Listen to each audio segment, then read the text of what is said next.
Hey, this is Professor Triplet. I'm back to talk a little bit more about the uh, what's it called? Project Curve on Mesh. Why do I have a problem saying that? I don't know. Okay, so um, somebody wrote back. They said I'm still having the problem, and they're using Maya 2017. I'm in Maya 2018. I don't know what the problem is. I don't know why it's not working. Autodesk puts out these updates so fast that sometimes they don't fix stuff correctly and it just is broke. Maybe that's the case. So, if that's the case, let's look at what we can do here. Okay, we're going old school. All right, everybody, old school. So here's our curve. I'm gonna Control D to duplicate it. So now there's two curves sitting on top of each other. I'm just gonna move one of them down. All right. I'm going to grab this top one, shift selected, of course, so we get both of them. Shift select it, go to my curved surfaces, and we'll go ahead and just do a loft, and we'll loft it. Okay, well, guess what we've done? Well, we've sort of done a project curve on mesh, sort of, but we have to do this manually.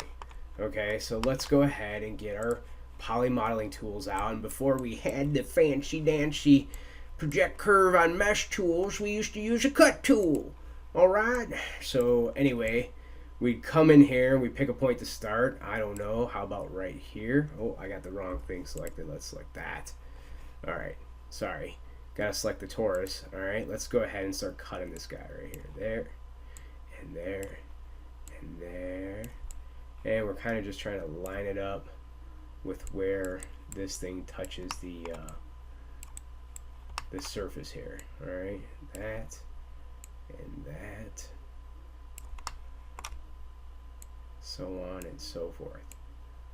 Okay, now one thing I didn't do and I didn't mention, but I probably really should, is that I should keep an original copy of this torus, because if I'm doing this kind of cut in here and I want it to, if my shape gets a little messed up and I keep an extra copy of the torus, I can always use my my live surface to kind of project my cut piece to the new piece. I'm just going to click right there for that one, because that was like right on the vert. This one looks like it is too, so yeah, I guess I'm going to have to do that. And then there we go. It's trying to snap within a certain radius. I just, like, when it snapped there, I didn't let go of my button. I just held my button down and dragged away from it.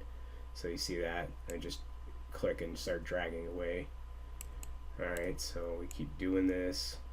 It's monotonous and crazy, but we'll get through it, guys. We'll get through it. I mean, we used to have to do things manually by hand all the time. Oh, it's so hard. Alright, so anyway, you can see how that works. And, let's go ahead and grab this guy here. Center pivot. There we go. Let's just move that out of the way. So that's where that thing went. That doesn't look that impressive, and I probably should have done an area like this. So I should have really done something more along the lines of this guy right here. And oops, undo. Sometimes it's hard to tell where it is, though. That's why the project curve thing is really nice. So it's hard to tell. You could go into your top view and you could just start, you could do it this way. Click, click. You can just go like to the next point, click like that. This will make your life a lot easier. And so like I said, I mean, we didn't always have these tools, so this is sometimes what we had to do to get it to work the right way. There and there, and then of course I have to go, I'll hit enter. Let me go ahead and just continue this one here. This one,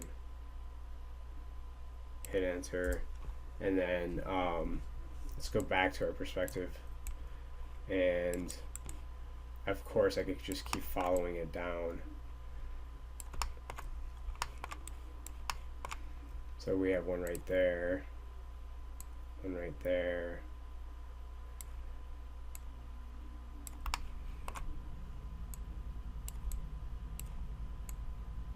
Now, it may look like I'm making this look easy.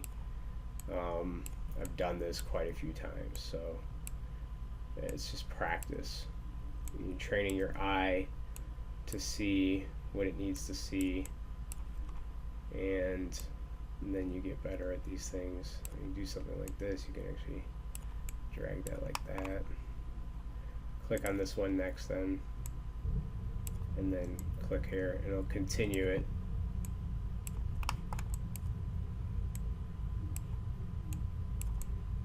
So we can get this thing all the way through. We'll do a complete shape.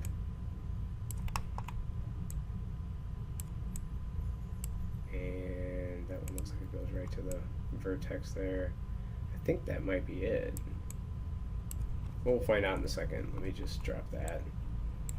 Let's grab this, get rid of it. So you can see, yeah, we cut that little section off.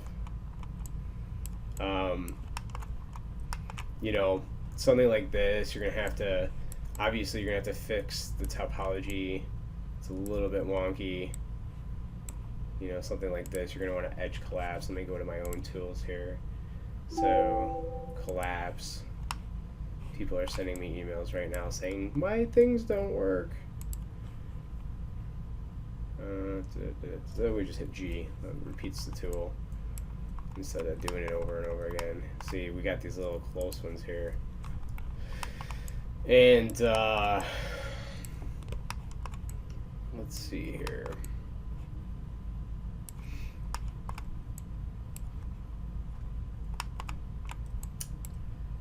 So that's pretty much it. Might be a little bit more cleanup that I didn't find, but that's how you would manually cut. And later we're going to talk about how you would actually, you know, we know we could separate this from this piece by just grabbing this and, for instance, doing a detach, and then now it's a separate piece. Okay, uh-oh, missed one right there. Detach. Let's see, did I miss any up here? What's that? Yes. Gotta watch those little boogers. I would actually collapse those together, so realistically this would more or less look like these three. I would just select to make sure you only have three, and then you can do a merge to center like that. That'll probably be fine. Let's see, we've got some more of those. That's that other one, and we only have three, so we're good. We hit G to repeat the tool. Yeah, I think we're doing okay. All right, let's go back to our faces. Oh, I didn't keep my selection. Bugger. I thought it would. I thought this is the new Maya, the new and improved Maya. Oh man, all this work. Let's go ahead and detach this. Detach. And then if I wanted to really make this, you know, like a piece that was coming off of this, I'd have to fence this in. And we've talked a little bit about fencing. I don't know if I used the term yet, but I would cut around this thing. I think one thing you can do is go, I think this tool, actually let's undo that. I'm going to go Control 1 will isolate the selection that I have.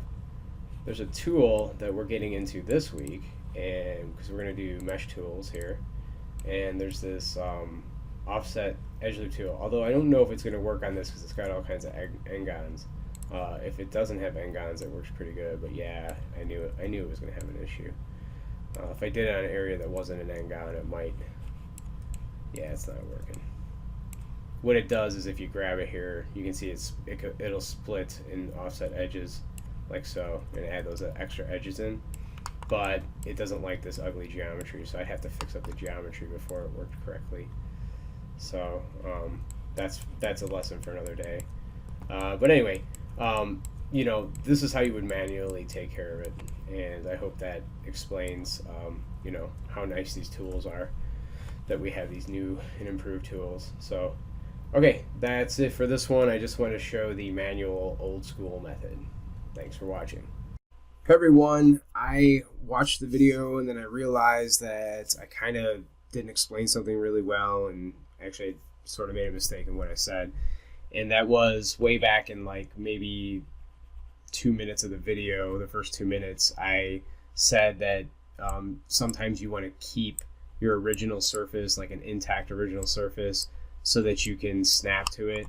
I didn't say original though, I said like a new surface, but what I meant to say was like, if you're going to cut this cylinder, cut a hole in here, and you have your original like intact cylinder, make a copy of that. Okay, so I have that right here. The only difference is with this one from the original is I smooth this, and I'm actually going to smooth it one more time. So I'm just going to go smooth, and now I can use this to snap this outer surface onto. And what that'll do is if you look at this, let's go ahead and just hide this for a second. And I'm going to go ahead and hit 3 on my keyboard so it goes smooth. And by the way, I did fence this. I cleaned up the geometry and I fenced it like I was talking about. And those are topics that we'll cover later. But if I was to look at this, I mean, it may look pretty good, but if you were to zoom in, you can kind of see like this edge is curving up. And it wouldn't be matching the nice torus shape perfectly, but we can fix that. So let's do one thing first though. Let's put on a new material, put a blend on, because then it'll help us kind of see where some of the mistakes are made. You can kind of see how this highlight is kind of going up there, and then here it kind of looks like it's going, kind of down a little bit, and it's not terrible, but it could be better. So, okay, here's what we're gonna do. Hit 1 on your keyboard, get this thing back to its original resolution, and I'm gonna unhide that surface here that I had. And to unhide, you just hit Shift H after you've hidden. And if you want to hide something quickly, you can just hit Control H, and then it turns gray in your outliner. And then you hit Shift H to unhide. Okay, redundancy. But anyway. So you grab this guy, all right, and you're going to make it a live surface. So you just hit that little button there, and then you grab your other object and go to your faces, select them all, and all you have to do is bring out your move tool, and you can just go ahead and all you have to do is nudge it just a itty bitty bit. You don't even really want to nudge it. Sometimes, like if I nudge it one way, I'll just nudge it right back. And then you can see what happened though.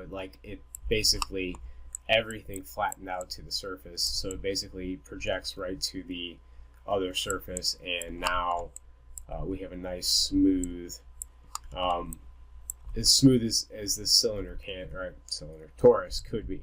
So let's go ahead and go back to our object mode. There we go. Sometimes I hit the object mode, the F8 key, and it doesn't work right away. I don't know why. Okay, I'm going to hit 3 on my keyboard. Now I'm going to smooth this thing and turn off wireframe unshaded. And if you notice, like, you're not getting as much of a lip, it's just smoother. And if I was to actually get in close here, maybe really subtly different, but it's following the torus the way it should. So that was the point of me saying you want to keep the original one. And that's really, really helpful, because a lot of times when you're doing complex objects and you have to cut sections off and stuff like that, your geo, you'll have to slide it around a little bit to fix the topology up. But then you want to make sure that you retain the original shape. So that's where that original geometry needs to still be there. All right, so that's it. That ends this tutorial. So thanks for watching.